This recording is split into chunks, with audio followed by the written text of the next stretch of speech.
एक एक करत सगळेच जातील आणि महाविकास आघाडीमध्ये फक्त एकटेच उद्धव ठाकरे होते। सध्याची राजकीय परिस्थिती महाराष्ट्राची ही अशीच काहीशी आहे। आधी शिवसेना फुटली, नंतर राष्ट्रवादी फुटली आणि आता मिलिंद देवरा आणि बाबा सिद्दीकींपाठोपाठ काँग्रेसचा आणखी एक नेता फुटला। त्या नेत्याचं नाव म्हणजे अशोक शंकरराव चव्हाण।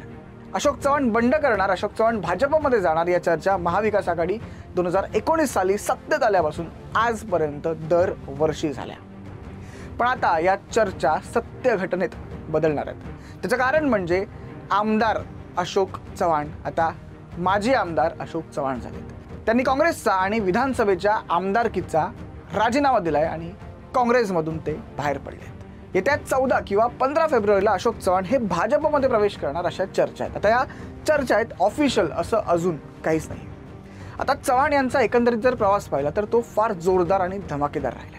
म्हणजे वयाची 35 गाठण्याआधीच अशोक चव्हाण हे खासदार झाले, आमदार झाले आणि राज्यात मंत्री सुद्धा झाले। कसा होता त्यांचा प्रवास जाणून घेऊया। नमस्कार, मी संकेत वरक आणि आपण पाहत आहात एबीपी माझाचा स्पेशल शो नेत्यांची कारकीर्द। अशोक चव्हाण, अशोक चव्हाण म्हणजेच नांदेड आणि नांदेड म्हणजेच अशोक चव्हाण।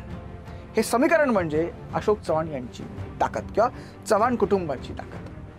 12 ऑक्टोबर 1958 रोजी शंकरराव चव्हाण आणि कुसुमबाई चव्हाण यांच्या घरात एका बाळाचा जन्म झाला। ते बाळ म्हणजे अशोक शंकरराव चव्हाण। अशोकरावांचा जन्म झाला त्यावेळी त्यांचे बाबा म्हणजेच शंकरराव चव्हाण हे आमदार होते आणि पुढे ते राज्याचे मुख्यमंत्री सुद्धा झाले।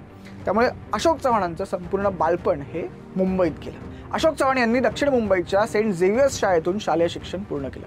पुढे त्यांनी सायन्समधून ग्रॅज्युएशन केलं आणि हजारीमल जोमानी कॉलेजमधून बिझनेस मॅनेजमेंटमध्ये मास्टर्स पूर्ण केलं। अशोक चव्हाण हे 28 वर्षांचे असताना त्यांचे वडील हे महाराष्ट्राचे मुख्यमंत्री होते। त्यामुळे तरुणपणातच त्यांनी राजकारण हे अगदी जवळून पाहिलं। पुढे अशोक चव्हाण यांना सुद्धा राजकारणात इंटरेस्ट वाटू लागला आणि त्यांनी आपल्या पॉलिटिकल करिअरची सुरुवात पुणे विद्यापीठात विद्यार्थी चळवळीतून केली। वयाच्या 29व्या वर्षी म्हणजेच 1987 साली अशोक चव्हाण यांना आयुष्यातला पहिला जॅकपॉट लागला। त्या वर्षी नांदेड लोकसभेची पोटनिवडणूक लागली होती आणि काँग्रेसनं निवडणुकीत उतरवलं थेट शंकरराव चव्हाण यांच्या लेकाला।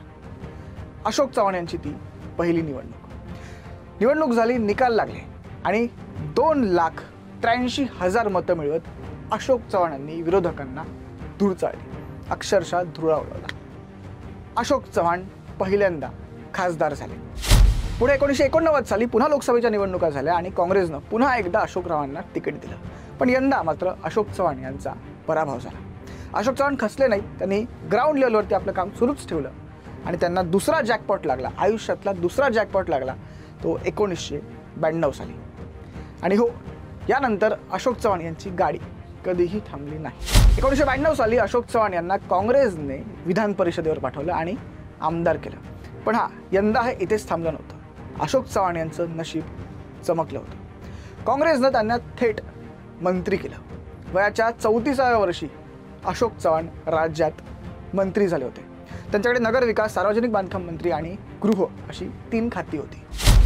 यानंतर अशोक चव्हाण यांची घौडदौड सुरू झाली। पुढे 2003 आणि 2004 दरम्यान त्यांनी अनेक मंत्रिपदं भूषवली। त्यांच्या करिअरचा सोनेरी काळ उजाडला तो 2008 साली। त्या वर्षी मुंबईत दहशतवादी हल्ला झाला होता आणि त्या हल्ल्यानंतर तत्कालीन मुख्यमंत्री विलासराव देशमुख हे फिल्म डिरेक्टर राम गोपाल वर्माला घेऊन ताज हॉटेलमध्ये रेकीसाठी गेले असल्याचा आरोप झाला आणि तसे फोटोही समोर आले।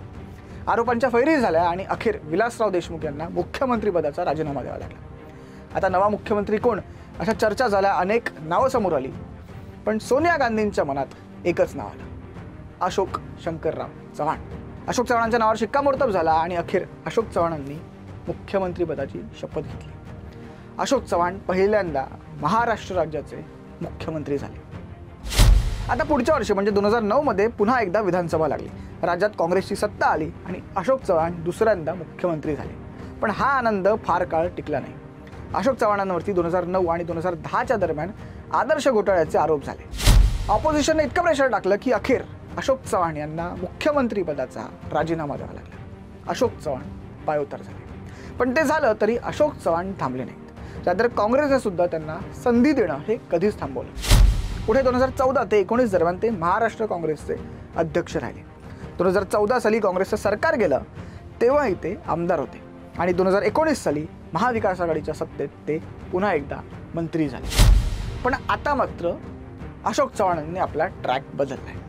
गेली 70 ते 80 वर्ष चव्हाण कुटुंब आणि काँग्रेसचं एक नातं होतं. त्या नात्यावर आता अशोक चव्हाणांनी वार केलाय आणि बाहेरची वाट धरली. जन्मापासूनच अशोक चव्हाण यांच्यावरती काँग्रेसचे संस्कार झाले. त्यामुळे आता हे नवे संस्कार अशोक चव्हाण कसे जोपासणार आहेत हे येत्या काळात कळेलच आणि ते नक्कीच पाहण्यासारखं असेल. धन्यवाद.